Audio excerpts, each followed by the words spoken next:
Nós vamos começar agora a estudar sistemas de partículas. O que acontece agora é o seguinte: dado um sistema de partículas que pode ser muito complicado, o que é que nós podemos dizer sobre ele? A título de exemplo, considere um sistema, por exemplo, com 4 partículas, 5 molas e velocidades iniciais quaisquer. Você pode imaginar que se eu jogo esse conjunto de 4 bolas para cima, com as molas comprimidas, algumas esticadas, o comportamento de cada partícula vai ser um movimento bem complicado.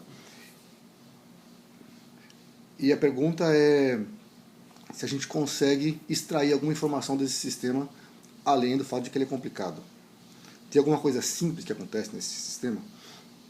Ou, para pegar um outro sistema um pouco mais simples, considere duas massas M1 e M2 num plano sem atrito, com uma mola que está distendida, e dependendo das velocidades iniciais dessas duas massas, o que é que acontece com o sistema como um todo? Vai para a direita, vai para a esquerda, por exemplo.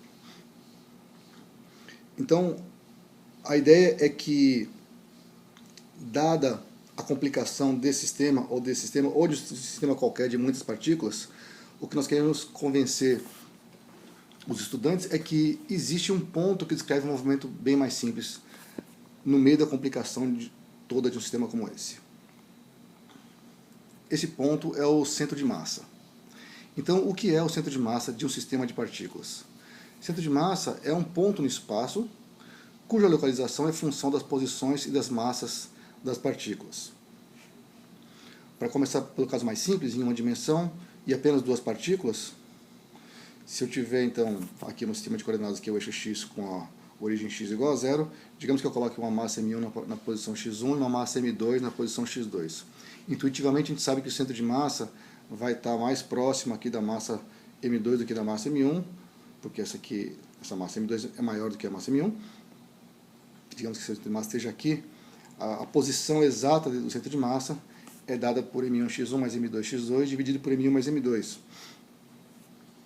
Ou seja, o centro de massa fica mais próximo da partícula com massa maior, e você pode ler essa expressão como sendo a média das posições das partículas ponderada pelas massas.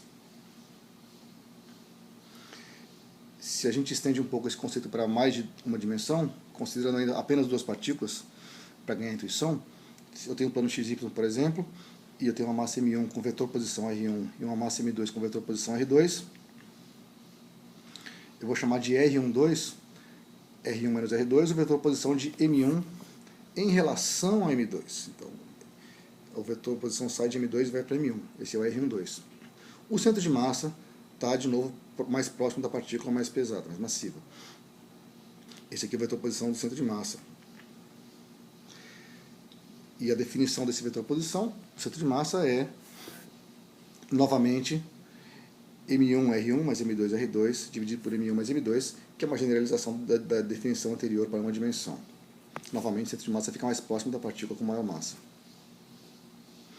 E é possível mostrar ainda que o centro de massa fica ao longo do segmento de reta entre M1 e M2, ou seja, o vetor vermelho aqui, a pontinha dele fica encostando em algum lugar ao longo desse vetor azul. Tem uma maneira simples de você provar isso aí. Basta mostrar que o vetor R12, vetor azul, é paralelo ao vetor R1, que é esse vetor posição aqui, que sai do centro de massa e vai até M1, ou seja, é o vetor posição de M1 em relação ao centro de massa.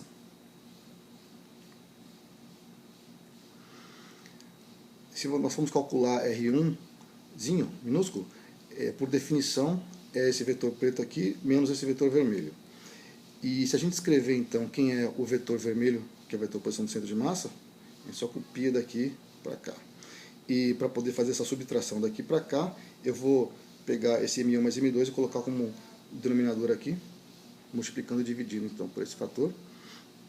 Então, repare, quando eu colocar esses caras aqui em evidência, eu posso somar os numeradores e o termo M1R1 cancela com esse aqui, sobra então dois termos com M2 que eu posso colocar em evidência, e eu obtenho então M2 sobre M1 mais M2, R1 menos R2, e a subtração desse cara aqui é justamente o vetor R12 definido aqui em cima. E, portanto, R1 é paralelo a R12, porque está multiplicado por um escalar aqui.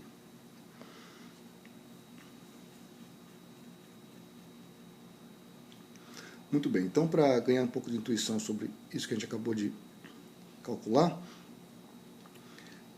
temos aqui o vetor R1, cujo módulo cresce com M2, portanto a distância entre o centro de massa e a partícula M1, ela cresce quanto maior for M2. Quanto maior for M2, esse vetor centro de massa, vetor posição centro de massa vai vindo para a esquerda aqui. Pegando um exemplo simples, alguns exemplos simples, se M1 for igual a M2, por exemplo, a gente substitui essa expressão, essa igualdade aqui, nessas expressões aqui de cima, a gente vai obter que o vetor posição centro de massa é uma média dos vetores posição de M1 e de M2, e que o R1, que é o vetor posição de M1 em relação ao centro de massa, vai ser R12 dividido por 2, e portanto o centro de massa está exatamente aqui no meio, e essa distância aqui, o módulo de R1, é exatamente metade da distância entre esse e esse. Considere agora uma massa M2 duas vezes maior que a massa M1, substituindo isso nas equações de cima. Se eu colocar M2 igual a 2M1 aqui em cima, eu vou obter R1 igual a 1, RCM igual a 1/3 de R1 mais 2/3 de R2, portanto, o vetor posição desse aqui tem um peso, digamos assim, duas vezes maior do que esse cara aqui. E se eu for calcular R1, a distância entre o centro de massa e M1, eu vou obter que é 2/3 de R1. Portanto, se essa massa aqui é 2 e essa aqui é 1, essa distância aqui entre o centro de massa e M1 vai ser 2/3 da distância entre M1 e M2. Muito bem, a gente pode agora generalizar essa definição em duas ou três dimensões para N partículas. Digamos que eu tenha uma partícula M1 com vetor posição R1 e várias outras partículas, M2, M3, M4, M5, cada um com seu vetor posição, até Mn, onde n é um número qualquer de partículas. A definição do vetor posição do centro de massa, M1 R1 mais M2 R2 mais M3 R3, etc., dividido pela massa total do sistema. Eu posso escrever isso aqui de maneira mais simplificada, 1 sobre a massa total, soma de 1 até n de Mi e Ri, onde a massa total é a soma dos Mi's. E o centro de massa vai ter algum lugar aqui no meio. E agora já não é tão simples dizer se ele está mais próximo de qual massa, etc. e tal. É claro que as massas maiores têm um peso maior nessa soma aqui, mas a gente não tem como fazer nenhum truque assim, geométrico para dizer onde é que o centro de massa está, a não ser calculando isso aqui. Novamente, então, o vetor posição do centro de massa é a média dos vetores posição ponderada pelas massas. Uma observação é que o vetor centro de massa é um vetor, né? Então, quando a gente escreve essa expressão aqui, nós temos um vetor do lado esquerdo e um vetor do lado direito. Então, esse vetor do lado esquerdo só é igual ao vetor do lado direito se cada componente desse vetor for igual a cada componente desse vetor. Portanto, temos aqui, na verdade, no fundo, três igualdades escalares. Uma diz que a coordenada x do centro de massa é a média ponderada pelas massas das coordenadas x das n partículas. A mesma coisa vale para a coordenada y e para a coordenada z. Então, xi, y e zi são as coordenadas da iésima partícula.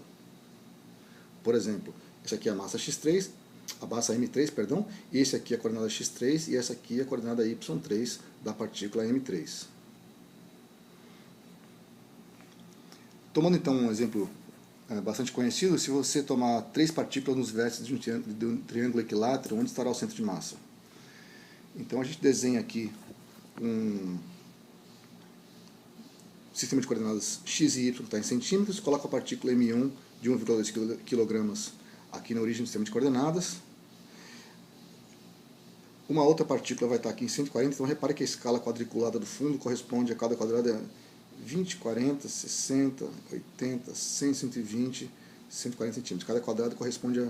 Cada lado de um quadrado grande aqui corresponde a 20 centímetros. A massa M2 que está nessa posição tem 2,5 kg. Para que o triângulo seja equilátero, a massa M3 tem que estar aqui com x igual a 70 centímetros e o y igual a 121 centímetros aproximadamente. E digamos que essa massa seja de 3,4 kg. O baricentro dessa figura, o centro geométrico desse triângulo, você pode encontrar a tração das bissetrizes, e ele estaria por aqui. E a intuição inicial é achar que o centro de massa vai estar aqui, mas isso não é verdade, porque as massas são diferentes. Então, para calcular a posição do centro de massa, a gente segue a definição anterior. Então, o x do centro de massa, a coordenada x do centro de massa, é a média ponderada pelas massas das coordenadas x das três partículas. Então, a massa 1 tem 1,2 kg e o x dela é 0. A massa 2 tem 2,5 kg e o x dela é 140 centímetros. A massa 3 vale 3,4 kg e o x dela é igual a 70 centímetros. A gente divide pela soma das massas, faz as contas, isso dá 83 centímetros. Repare, portanto, que o centro de massa está à direita desse ponto aqui, em algum lugar por aqui, 83 centímetros. Isso a gente consegue entender porque essa massa é maior. Essa massa sendo maior do que essa massa, desloca para a direita o centro de massa em relação ao centro geométrico do triângulo. Para calcular a posição y do centro de massa, a gente de novo segue a definição. Média ponderada pelas massas das coordenadas y das partículas. Substitui os dados, então, para a massa M1, y igual a 0. Para a massa M2, y também é igual a 0. Para a massa M3, y igual a 121 centímetros. Divide pela massa total e conclui que y no centro de massa é 58 centímetros. Faça as contas aí. Esse ponto aqui, essa altura, se você for olhar pela escala anterior, 20, 40 centímetros estava aqui. Esse valor que a gente obteve é maior. Então o centro de massa está acima do centro geométrico do sistema. Essa aqui é a posição do centro de massa, portanto, e o vetor posição R do centro de massa está aí. Então, o centro de massa não corresponde com o centro geométrico porque as massas não são iguais. Esse vetor posição do centro de massa é, portanto, 83 centímetros I mais 58 centímetros J, onde I e J são os vetores unitários na direção X e Y. Se a gente passar agora para corpos maciços, o que eu quero dizer com isso? Considere, por exemplo, sei lá, uma batata, como essa aí, que tem um número muito grande de partículas. Nesse caso, é mais simples você imaginar que tem um contínuo de massa, digamos, infinitas partículas, e para poder calcular o centro de massa, eu vou dividir a massa total aqui, em pequenos pedacinhos de massa, pequenos volumes pequenininhos, cada um com uma massa infinitesimal dm, que tem uma certa posição, Ri nesse caso. Então a gente considera que o corpo tem infinitas partículas, cada uma com massa infinitesimal dmzinho. Aquela definição, então, do centro de massa, do vetor posição do centro de massa, como sendo a média ponderada pelas massas, média ponderada dos vetores de posição ponderada pelas massas, quando o n vai para infinito, se essa soma vai de 1 até n, eu vou dizer que esse n vai para infinito e cada massa mi aqui vai para zero, vai se transformar num dm. Isso, portanto, essa soma se transforma numa integral, 1 sobre m integral de r dm, ou, equivalentemente, o x do centro de massa é 1 sobre m integral de x dm, a mesma coisa valendo para y e a mesma coisa valendo para z. É claro que, para entender como é que você faz essas integrais, você tem que escrever x em função de m ou m em função de x, y em função de m ou m em função de y, e a mesma coisa para z. Ou seja, quando você especifica essas funções aqui, quando você relaciona x com m, y com m, z com m, ou ao contrário, você está dizendo onde tem massa e onde não tem massa, né? Então você vai ter que fazer isso caso a caso para cada corpo. Para exemplificar, a gente começa com um caso bem simples, que é uma barra delgada, cuja largura é muito menor que o comprimento, com densidade uniforme, massa m e comprimento L. E a gente se pergunta qual é a posição do centro de massa.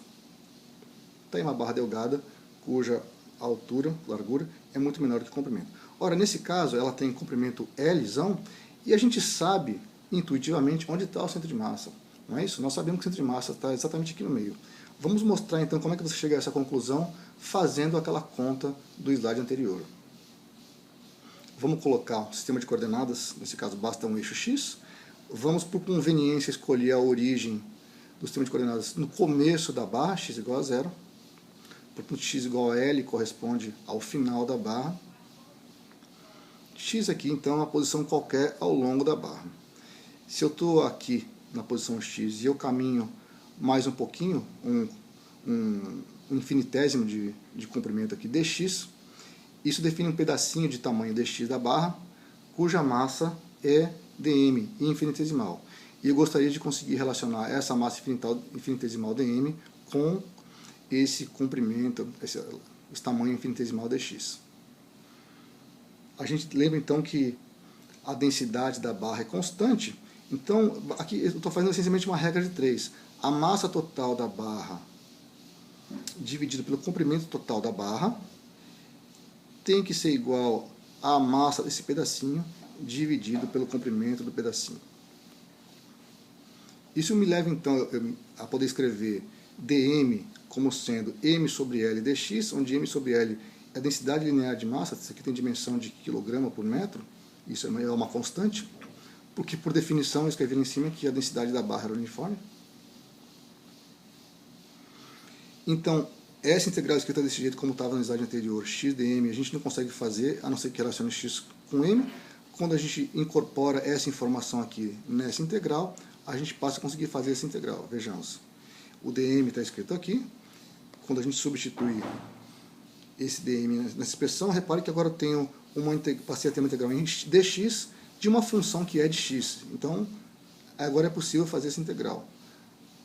A integral sendo em x, os limites de integração são x igual a zero aqui, o mínimo, e o limite superior de integração, x igual a L, corresponde a esse ponto aqui. Nós vamos percorrer x de 0 até L, somando o integrando aqui.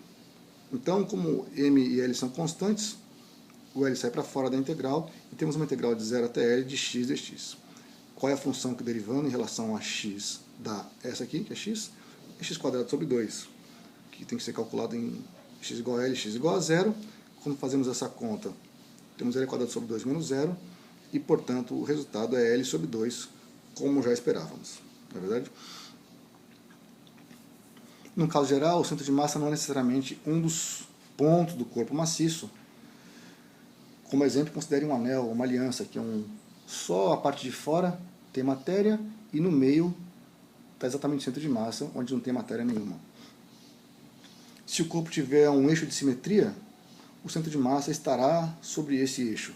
Então, considere, por exemplo, uma ferradura, que tem então como eixo de simetria um eixo vertical aqui. Se eu refletir a ferradura em torno desse eixo, ela permanece igual. Então, esse é o eixo de simetria.